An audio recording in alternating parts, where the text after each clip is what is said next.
So I guess one of the other lessons that's come out of a lot of this stuff, for me, one of the things that's really driven me to build this business, to do this, to tour this show, is an idea of social responsibility that I think has been really lost in a lot of ways over the years by humans. I mean, we hear this saying, it takes a village, which talks about how, it takes a village to raise a child, it takes the contributions of a village to balance out a human. But often I think what we've lost sight of is that the whole world is one thing, it's one system. We're all stuck here together. And I think a lot of people have kind of maybe not lost the idea, maybe just been tricked out of understanding it or failed to be educated about it. I don't know. But this idea that individuals, organisms survive by themselves, fight for themselves. Often you hear people talk about survival of the fittest, and talk about how there's a law of the jungle and it's only the strong survive. And in nature, in the natural world, that's not actually how a lot of stuff works. I mean, Charles Darwin, when he coined the phrase survival of the fittest, was talking about genes that were more adept at survival within the environment, practices, policies, behaviours that were geared towards the future of a species, not the success of an individual. And I think we've lost track of that. I think often we think survival of the fittest just means being cruel and stealing things for your own personal selfish gain, which is being educated in schools. I mean, a lot of the way we talk about forests talks about, competitiveness and violence. A lot of the way we talk about food chains and predatory relationships is all about violence. But, a lot of things don't actually work that way. The natural world, more often than not, is about balance.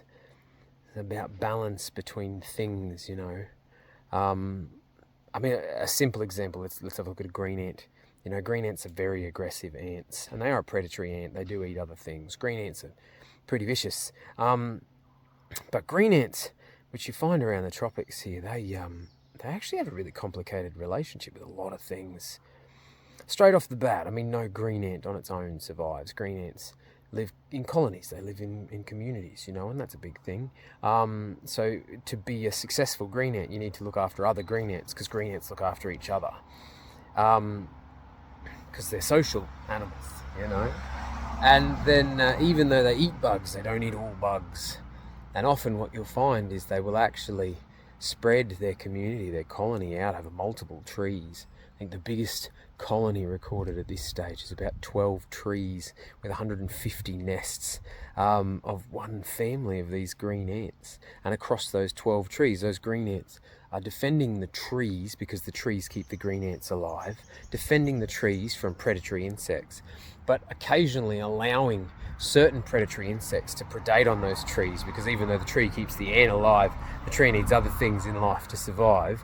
So there's a balance between the health of the tree and the health of the ant community and the presence of predators, and they will actually, protect certain animals that benefit them, like caterpillars, which they then, they will farm these caterpillars, they'll keep them safe, and they'll actually eat their honeydew, which is a sugary secretion that they make. It's basically sweet poo. But then the caterpillars will turn into butterflies, and the butterflies will pollinate flowers. So the trees need the flowers to be pollinated by the butterflies.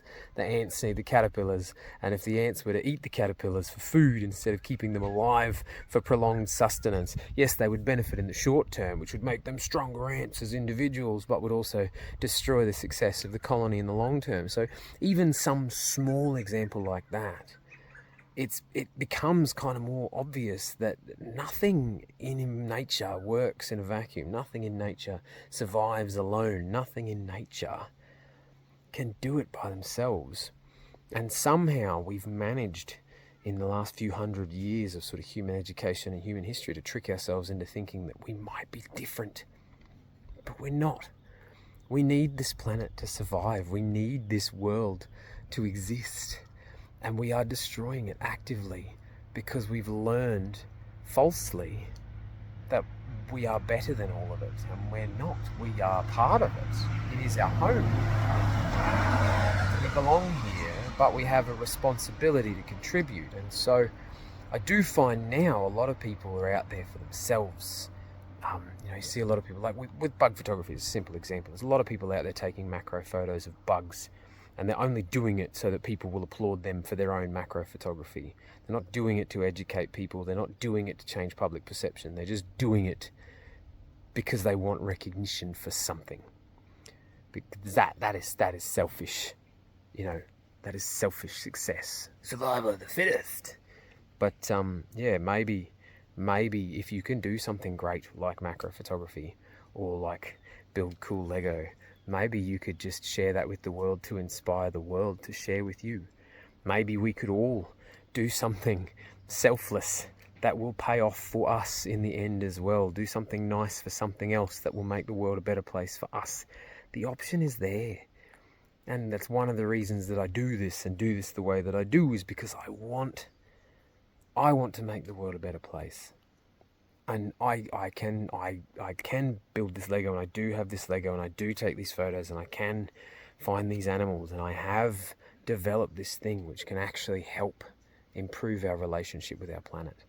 And we could all be better, and we could all live better through this. And I think there's a value to that a lot of people could probably learn something from.